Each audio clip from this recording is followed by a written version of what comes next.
નમસ્કાર, આપ જોઈ રહ્યા છો મંતવ્ય ન્યૂઝ, અમારા લોકપ્રિય કાર્યક્રમ મારો અવાજ સાથે હું છું રોનક। આજે કેવા મુદ્દાની ચર્ચા કરવી છે ને ગુજરાતની જનતાના મંતવ્યો જાણવા છે।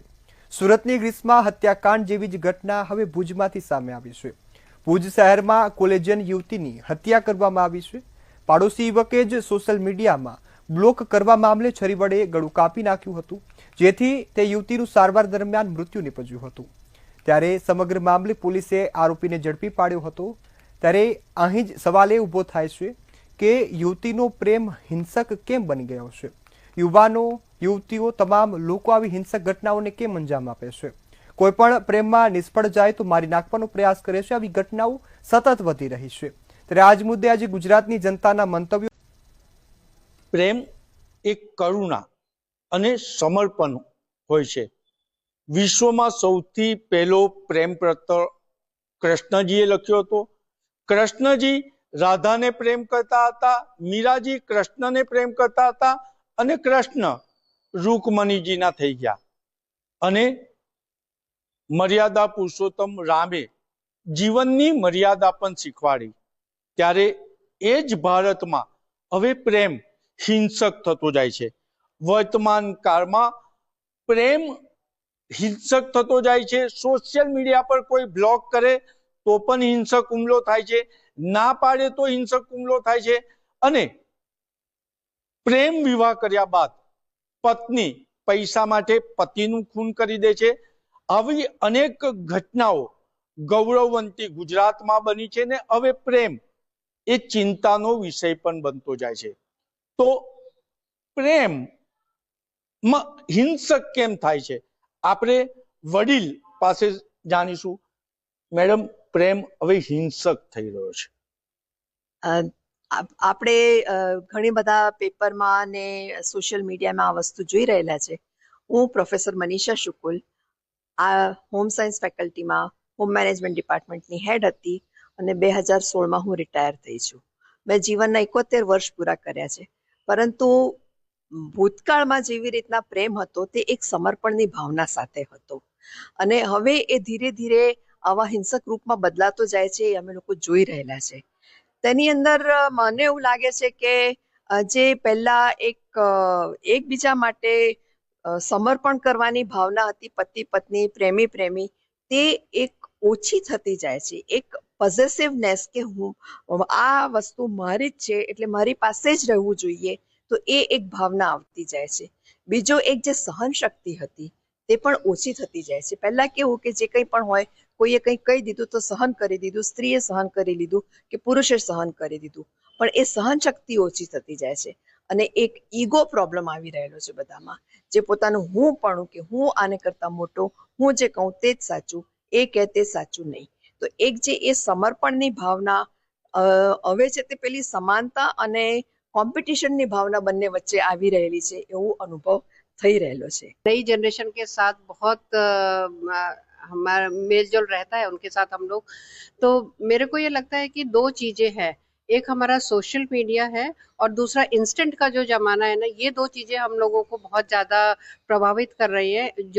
जो आज आप बोल रहे हैं कि प्रेम इस लेवल तक पहुंच चुका है, वो उसका कारण यही है।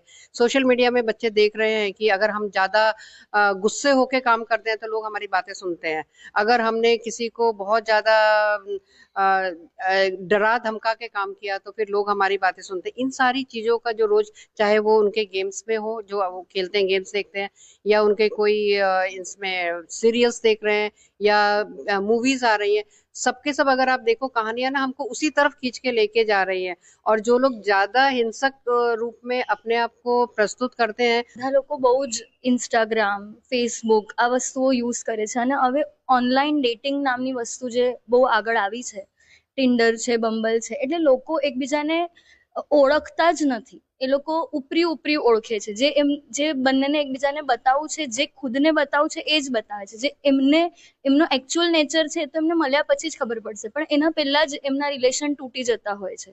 આ બધું ઓનલાઈન જે ચાલી રહ્યું છે એના કારણે થઈ રહ્યું છે, એ જોવામાં મળે છે અને એ જ કારણે એક્સેપ્ટન્સ બહુ ઓછો થઈ ગયો છે કે લોકો એક્સેપ્ટ નથી કરી શકતા, કેમ કે પહેલા એમને લાગે કે એ સારા છે, બધું જ ખબર પડે, અને પછીથી એમને એમનો રિયલ નેચર ખબર પડે, અને ત્યારે એ બધું एक्सेप्ट करવું એમના માટે અઘરું થઈ જાય છે। अभी की जो प्रेजेंट जनरेशन है उसमें हम देख सकते हैं कि पेशेंस लेवल बहुत ज़्यादा कम है।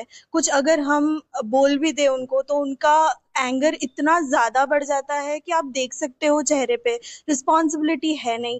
तो यानी रिलेशनशिप मेंटेन करने के लिए जो मेन चीज़ें हैं, जैसे पेशेंस एक बहुत बड़ी चीज़ है जो दो लोगों के बीच में होनी चाहिए। सुनो एक दूसरे की, वो चीज़ तो बहुत कम है। तो उसकी वजह से क्या होता है कि जो चीज़ें वो बोलना चाहते हैं सामने वाला सुनना नहीं चाहता, जो चीज़ें सामने वाला बोलना चाहता है वो सुनना नहीं चाहते। उसकी वजह से मिसअंडरस्टैंडिंग्स क्रिएट हो जाती है, और मिसअंडरस्टैंडिंग्स की वजह से उनका जो वो है निकलता है, वो एंगर के थ्रू निकलता है। और सोशल मीडिया या जो भी डॉक्यूमेंट्रीज अगर आप भी देखोगे, जैसे नेटफ्लिक्स है, अमेजॉन है, उस पर भी जो चीज़ें आती है, मूवीज आती है, सीरीज आती है, उसमें भी यही सारी चीज़ें दिखाई जाती है कि किस तरीके से इमोशंस को बैलेंस करना चाहिए। लेकिन ये सब जो जनरेशन है वो अलग तरीके से इसको लेते हैं। મારી દ્રષ્ટિએ મને એવું લાગે છે કે આપણે આ જે વસ્તુ છે આપણા છોકરાઓમાં ઇન્કલ્કેટ કરવું જોઈએ, વેલ્યુ સિસ્ટમ, અને એ ફેમિલી કરી શકે છે। તો જ્યારથી છોકરું બોર્ન થાય છે ત્યારથી એ જુએ છે કે એમના પેરેન્ટ્સ કેવું વર્તન કરે છે, અને પેરેન્ટ્સમાં અન્ડરસ્ટેન્ડિંગ બહુ સારી હોય, વેલ્યુ સિસ્ટમ બહુ સારા હોય, અને ઘરમાં કોઈ હિંસા ના થતી હોય, અને એ લોકો કાઉન્સિલિંગ કરતા હોય પોતાના છોકરાઓને કેવી રીતે વર્તન કરવું બહાર અને ઘરમાં, એ લોકો એ જુએ છે, તો એનાથી ઘણો ફેર પડે છે મને લાગે છે। અને જેમ જેમ છોકરો મોટો થાય છે એમ એ લોકો સ્કૂલમાં જાય છે, તો સ્કૂલનો પ્રભાવ પણ બહુ વધારે હોય છે, અને સ્કૂલમાં પણ આપણે જોઈએ છે કે આજકાલ તો કાઉન્સિલિંગ સેશન્સ હોય છે, અને ટીચર્સ બહુ જ મોટો રોલ પ્લે કરે છે આ કાઉન્સિલિંગમાં। તો મારા ખ્યાલથી કાઉન્સિલિંગ સેશન્સ થશે સ્કૂલ લેવલ પર, યુનિવર્સિટી લેવલ પર, તો ઘણો ફેર પડશે આજની યુવા પેઢીમાં। કારણ કે જેમ મારા બધા સાથીઓએ કીધું કે સોશિયલ મીડિયાનું ઇમ્પેક્ટ વધારે છે। તમે જુઓ કે નાના છોકરાઓ જ્યારથી કોવિડ આવ્યું હતું ત્યારથી બધાના હાથમાં ફોન છે, અને હવે જ્યારે પેરેન્ટ્સ ફોન એમને કહે છે કે ઓછું વાપરો, તો એ લોકોનું જે આવે છે બિહેવિયર એ છે ગુસ્સામાં પ્રવર્તિત થાય છે। તો એના લીધે આપણે બહુ જ ધીરજથી કામ લેવું પડે। આ પેઢીમાં આ ભાવનાઓ હોય છે જે આપણે વર્ષોથી જોતા આવ્યા છે, પણ હવે આ વસ્તુ જોવા મળતી નથી। તો આ બહુ જ દુઃખ થાય છે આવી બધી આપણે જ્યારે જોઈએ છે કે આટલી બધી હિંસા થઈ રહી છે, તો એ બહુ જ વિચારનીય છે। એટલે પ્રેમ ભારતીય સંસ્કૃતિ સનાતન ધર્મમાં પ્રેમના ખાસ વર્ણન કરવામાં આવ્યા છે, અને જે રીતના ગુજરાત હોય કે ભારતના અન્ય શહેર હોય પ્રેમ હિંસક થઈ રહ્યો છે, ત્યારે સમાજની સાથે સાથે સરકાર અને ધર્મગુરુએ પણ હવે આના માટે આગળ આવવું પડશે। આપણા અધ્યાત્મ ગ્રંથમાં પ્રેમ હિંસક નથી થયો, તો ભારતમાં અત્યારે પ્રેમ હિંસક કેમ થઈ રહ્યો છે એ ચિંતાજનક છે।